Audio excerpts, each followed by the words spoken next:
حضرت جوناگڑھ سے دورا جی سے اس وقت کا بامبے، اب ممبئی، یہ مدینے تک کا سفر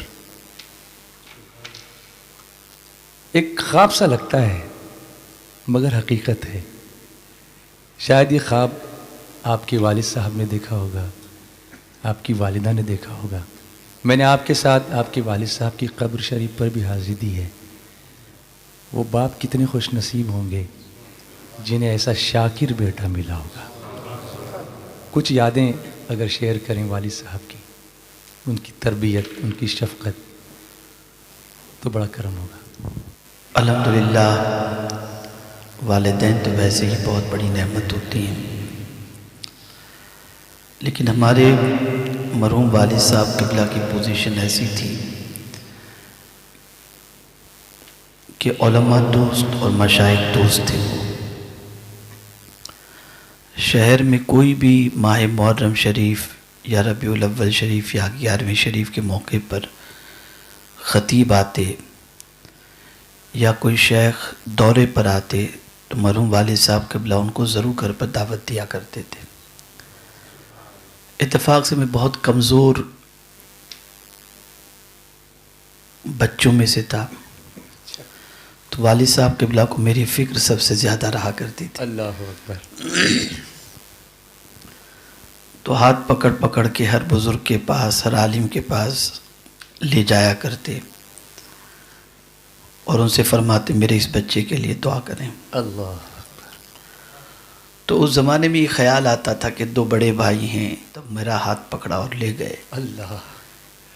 لیکن یہ اسی قربانی کا نتیجہ ہے سبحان اللہ. کہ کسی کی دعا یا کسی کی نظر لگ گئی، اللہ. جس کی وجہ سے اللہ تعالیٰ نے اس راستے کا مجھے مسافر بنا دیا. سبحان اللہ. سبحان اللہ. الحمدللہ دنیاوی تعلیم کی طرف پہلے میری توجہ تھی. SSC تک میں نے تعلیم حاصل کی. اتفاق سے ہم تینوں بھائی اسپورٹس کی طرف زیادہ رجحان تھا. الحاج رفیق صاحب وہ جو ہیں ٹیبل ٹینس کے پلیئر تھے جی. اور میں ڈسٹرکٹ کا بیڈمنٹن کا پلیئر تھا.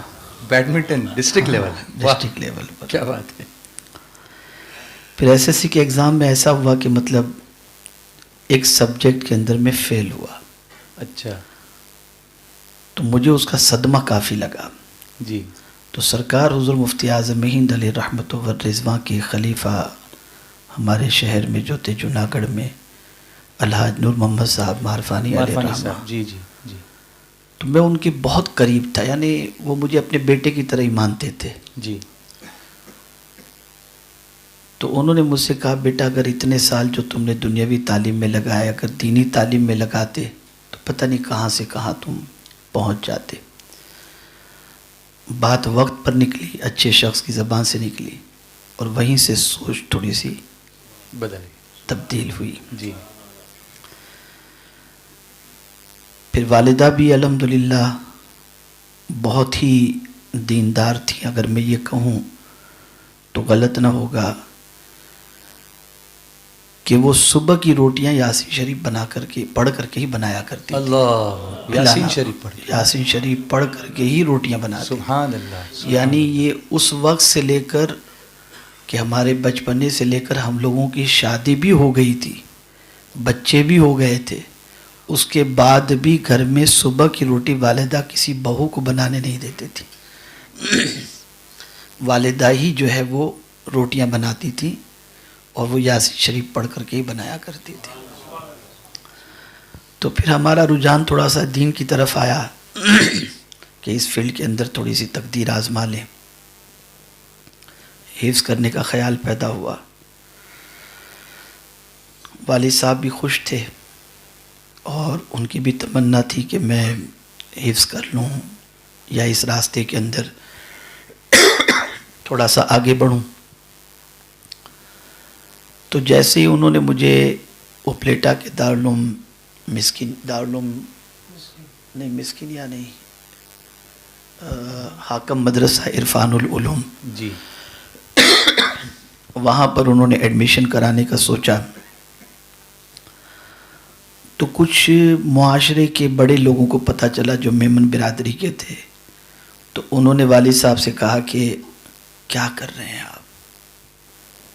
میں وہ جملہ استعمال کروں گا تو شاید جی دل آزاری ہو کچھ لوگوں کی، جی لیکن اس زمانے کی جو سوچ تھی وہ میں شیئر کرنا چاہتا ہوں۔ جی انہوں نے یہ کہا کہ عبدالکریم سیٹھ آپ کیا کر رہے ہیں؟ اپنے بچے کو مفت کا کھانا اور مسجد میں سلانے والی زندگی آپ بنائیں گے؟ اللہ اکبر۔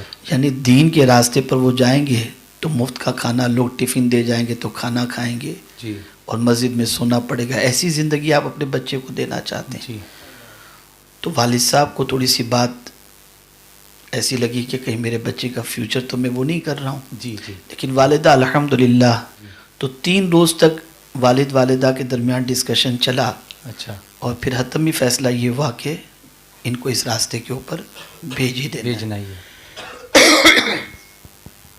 پھر اس کے بعد الحمدللہ ہم اپلیٹا پہنچے اور حفظ ہم نے شروع کیا۔ میری خوش نصیبی یہ ہے کہ حضرت علامہ غلام غوث علوی الہاشمی جیسے باصلاحیت عالم اور استاد مجھے میسر ہوئے۔ جیسے ان کے پاس پڑھنے کے لیے پہنچا تو ان کی بھی خواہش یہ ہوئی کہ مطلب میں کسی بھی طریقے سے کچھ بن جاؤں، تو بہت میرے پیچھے انہوں نے محنت کی۔ سب سے زبردست قربانی ان کی یہ رہی کہ تجوید میں مجھے انہوں نے ایکسپرٹ کیا۔ جی یہ اس زمانے کی بات ہے کہ آج سے تقریباً 35 سال پہلے کاٹھیاواڑ اور گجرات کے اندر مجہول ہی پڑھنے کا رواج تھا، معروف کوئی پڑھتا ہی نہیں تھا۔ اللہ اکبر۔ جی یعنی میں سمجھتا ہوں کہ مجھے اس زمانے کے ائمہ کے بارے میں معلوم ہے کہ وہ قرآن شریف کیسا پڑھا کرتے تھے، لیکن انہوں نے پوری توجہ دی تجوید پر اور میرے حفظ پر۔ بہرحال میں پڑھتا رہا اور پھر کچھ شوق ایسا لگا کہ بس اس کو جلدی سے مکمل کرنا ہے۔ جی SDI چینل کو سبسکرائب کریں اور بیل بٹن پر کلک کریں تاکہ آپ کو سب سے پہلے ہمارے نئے ویڈیوز اور لائیو اجتماع کی لنک ملے۔